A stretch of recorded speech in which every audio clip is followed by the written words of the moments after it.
ക്രിസ്തുയേശുവിൻ്റെ നിസ്തുല നാമത്തിൽ എല്ലാവർക്കും സ്നേഹവന്ദനം അറിയിക്കട്ടെ. ഇന്നത്തെ നമ്മുടെ പ്രഭാത ധ്യാനത്തിനായി വിശുദ്ധ പൗലോസ് ഗലാത്യർക്ക് എഴുതിയ ലേഖനം 5-ാം അധ്യായം 16, 14, 17 വാക്യങ്ങൾ. ഗലാത്യർ 5:16, 17. ആത്മാവിനെ അനുസരിച്ച് നടപ്പീൻ, എന്നാൽ നിങ്ങൾ ജഡത്തിൻ്റെ മോഹം നിവർത്തിക്കുകയില്ല എന്ന് ഞാൻ പറയുന്നു. ജഡാഭിലാഷം ആത്മാവിനും ആത്മാഭിലാഷം ജഡത്തിനും വിരോധമായിരിക്കുന്നു. നിങ്ങൾ ഇച്ഛിക്കുന്നത് ചെയ്യാതെ വണ്ണം അവ തമ്മിൽ പ്രതികൂലമല്ലോ. കർത്താവിൻ്റെ പരിശുദ്ധ നാമം വാഴ്ത്തപ്പെടുമാറാകട്ടെ. പുതിയ ദിനത്തിൻ്റെ പ്രഭാതം നമുക്ക് വീണ്ടും ദൈവം ദാനമായി നൽകിയിരിക്കുന്നു. വിശുദ്ധ പൗലോസ് ഗലാത്യ സഭയോട് പറയുന്നു, ആത്മാവിനെ അനുസരിച്ച് നടക്കുക. ക്രിസ്തീയ ജീവിതം പരിശുദ്ധാത്മാവിലുള്ള ജീവിതമാണ്. പരിശുദ്ധാത്മ നിറവിലും നിയന്ത്രണത്തിലും നയിക്കപ്പെടുന്ന ജീവിതമാണ്. എന്നാൽ നാം പലപ്പോഴും ലോകത്തിൻ്റെ സമ്മർദ്ദത്താലും ജഡത്തിൻ്റെ പോരാട്ടത്താലും ഇതെല്ലാം മറന്ന് ലൗകിക ജഡിക ആഗ്രഹങ്ങളിൽ മിക്കപ്പോഴും ജീവിച്ചു പോകാറുണ്ട്. മുരടിപ്പും വരൾച്ചയുമാണ് നമ്മുടെ അനുഭവം. ഇതിനൊരു മാറ്റം വരണമെങ്കിൽ പരിശുദ്ധാത്മാവിൻ്റെ ചൈതന്യവും വ്യാപാരവും നമ്മിൽ വീണ്ടെടുക്കണം. അത് സാധ്യമാകത്തക്കവണ്ണം പരിശുദ്ധാത്മാവിനെ കുറിച്ചുള്ള പഠനവും ധ്യാനവും ഒക്കെ ആവശ്യമാണ്. പൗലോസ് തൻ്റെ ക്രിസ്തീയ ജീവിതം പരിശുദ്ധാത്മ നിയന്ത്രണത്തിലുള്ളതാണ് എന്ന് പലയിടങ്ങളിൽ ജീവിത അനുഭവം കൊണ്ട് എടുത്തു പറയുന്നുണ്ട്. നമ്മുടെ ദൈനംദിനമുള്ള ജീവിതാനുഭവത്തിൽ പരിശുദ്ധാത്മ ചൈതന്യം അഭാവപ്പെടുന്നു. പ്രമാണത്തിലുണ്ട്, പ്രായോഗിക തലത്തിലില്ല എന്ന് പറയേണ്ടിയിരിക്കുന്നു. ജോർജ് ഡങ്കൻ എന്ന മിഷണറിയെക്കുറിച്ച് വായിക്കുമ്പോൾ അദ്ദേഹം തൻ്റെ ഒരു അനുഭവം പറയുന്നുണ്ട്. മിഷൻ രംഗത്തെ ഒരു പൂർവകാല സുഹൃത്തിനെ സന്ദർശിക്കുകയായിരുന്നു. വളരെ മനോഹരമായ ഭവനം, നല്ല ഗ്രഹോപകരണങ്ങൾ, കമനീയമായ അലങ്കാര വിളക്കുകളും മറ്റ് ആധുനികമായ സംവിധാനങ്ങളുമെല്ലാം അവിടെയുണ്ട്.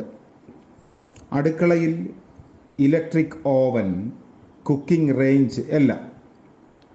അതിഥിയെ സൽക്കരിക്കാൻ ഗ്രഹനായിക ചായ ഉണ്ടാക്കാനുള്ള ഒരു തയ്യാറെടുപ്പ് നടത്തുന്നു. ഒരു പഴയ മണ്ണെണ്ണ സ്റ്റൗവ് കത്തിക്കാനുള്ള ശ്രമം നടത്തി. അപ്പോൾ ഈ അതിഥി ഇത് കണ്ട് അതിശയപ്പെട്ടിരിക്കുകയാണ്. ഇലക്ട്രിക് അടുപ്പും ഒക്കെ ഉള്ളപ്പോൾ എന്തിനാണ് ഈ പഴഞ്ചൻ മണ്ണെണ്ണ സ്റ്റൗ? ഡങ്കൻ്റെ ആശ്ചര്യഭാവം മനസ്സിലാക്കി ഗ്രഹനായിക പറഞ്ഞു, George, don't look so confused. We have had a great change here, but we just have not turned on the power yet. നമ്മുടെ അവസ്ഥ ഇതിന് സമാനമാണ്. നമുക്കെല്ലാ കാര്യങ്ങളും സംവിധാനങ്ങളും ക്രമീകരണങ്ങളുമുണ്ട്. പക്ഷേ പരിശുദ്ധാത്മശക്തി അനുഭവപ്പെടുന്നില്ല എന്ന് മാത്രം. നമ്മളിന്ന് നിർജീവിതത്വത്തിൻ്റെ നീരാളിപ്പിടുത്തത്തിലാണ്.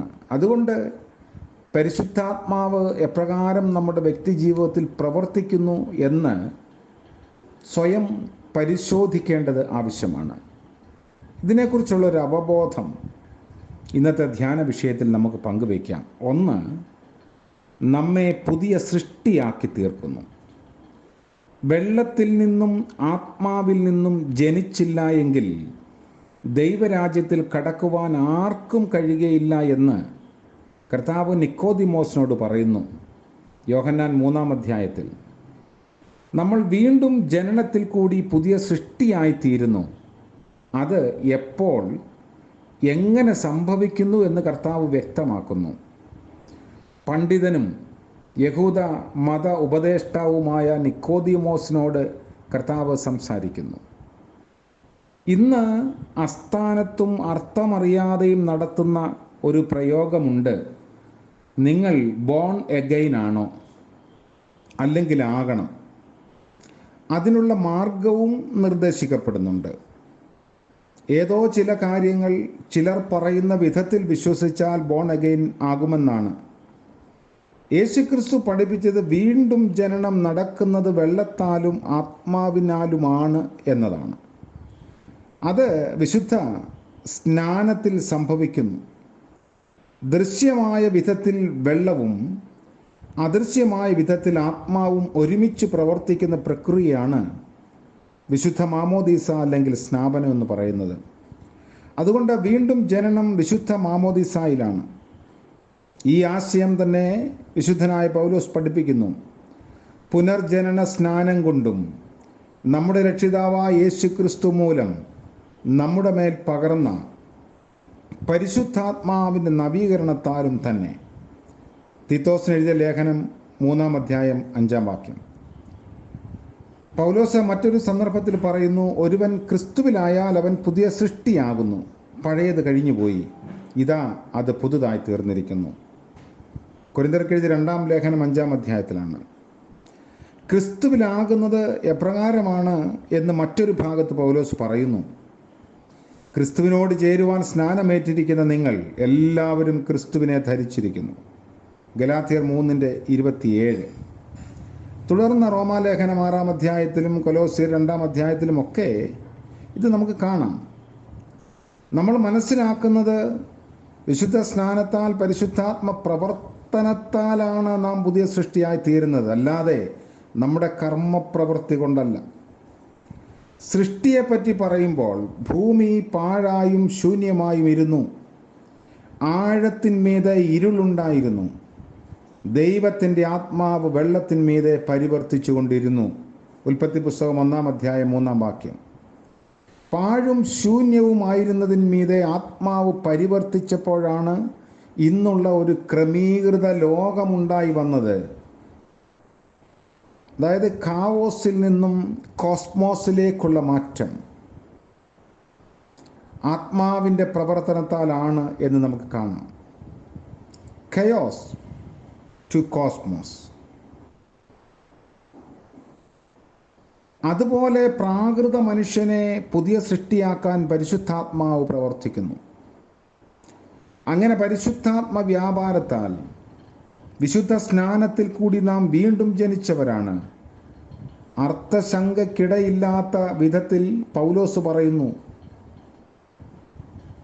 എഫെസ്യ ലേഖനം 4-ാം അധ്യായത്തിൻ്റെ 5-ാം വാക്യത്തിൽ. ഇതാണ് നിഖ്യാ വിശ്വാസ പ്രമാണത്തിൽ നമ്മൾ ആവർത്തിച്ചു ചൊല്ലുന്നത്.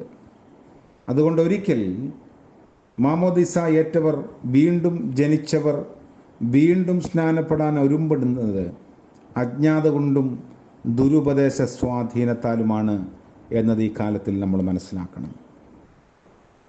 നമ്മുടെ തീരുമാനത്തിൻ്റെയും വിശ്വാസത്തിൻ്റെയും ആഴമല്ല കർത്താവിൻ്റെ ശരീരത്തിലേക്ക് നമ്മെ സ്വീകരിക്കുന്നതാണ്.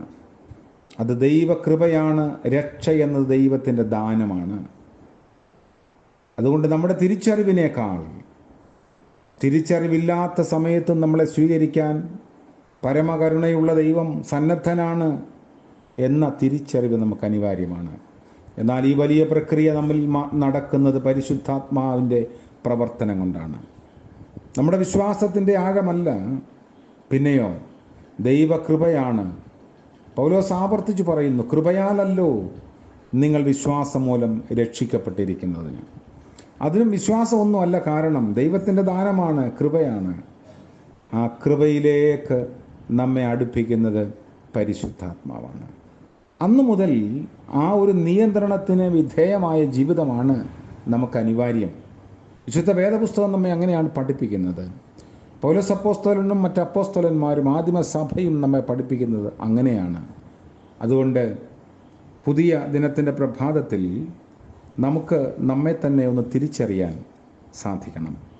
ആത്മനിയോഗത്താൽ ക്രിസ്തുവിൻ്റെ ശരീരമായ സഭയിലേക്ക് ചേർക്കപ്പെട്ട നാം ആത്മാവിനെ അനുസരിച്ച് നടക്കേണ്ടത് അനിവാര്യമാണ്.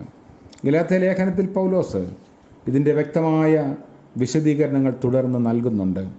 തുടർന്നുള്ള പ്രഭാത ധ്യാനങ്ങളിൽ നമുക്കതിനെക്കുറിച്ച് ചിന്തിക്കാൻ സാധിക്കും എന്ന് കരുതുന്നു. ഇന്നത്തെ ദിവസത്തിൽ നമുക്ക് ആ ഒരു പ്രതിജ്ഞയോടുകൂടി ജീവിക്കാം. ആത്മനിയന്ത്രണത്തിൽ നമ്മുടെ സംസാരം, നമ്മുടെ പ്രവർത്തനങ്ങൾ, ആഗ്രഹങ്ങൾ, ഇടപെടലുകളെല്ലാം അങ്ങനെ ആയിരിക്കട്ടെ.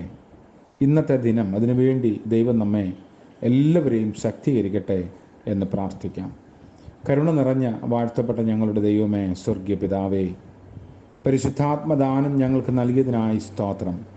ഞങ്ങളുടെ യോഗ്യത നോക്കാതെ, ശ്വാസത്തിൻ്റെ ആഴമൊന്നും നോക്കാതെ ഞങ്ങളെ സ്വീകരിക്കാൻ അവിടുന്ന് തയ്യാറായല്ലോ.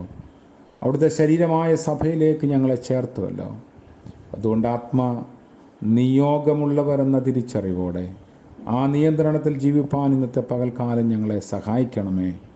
വാക്കുകൊണ്ടും കർമ്മം കൊണ്ടും കർത്താവേ, ആ വലിയ ഗുണം ഞങ്ങളിൽ നിന്ന് മറ്റുള്ളവർ മനസ്സിലാക്കുവാനും ഇടയാക്കണമേ.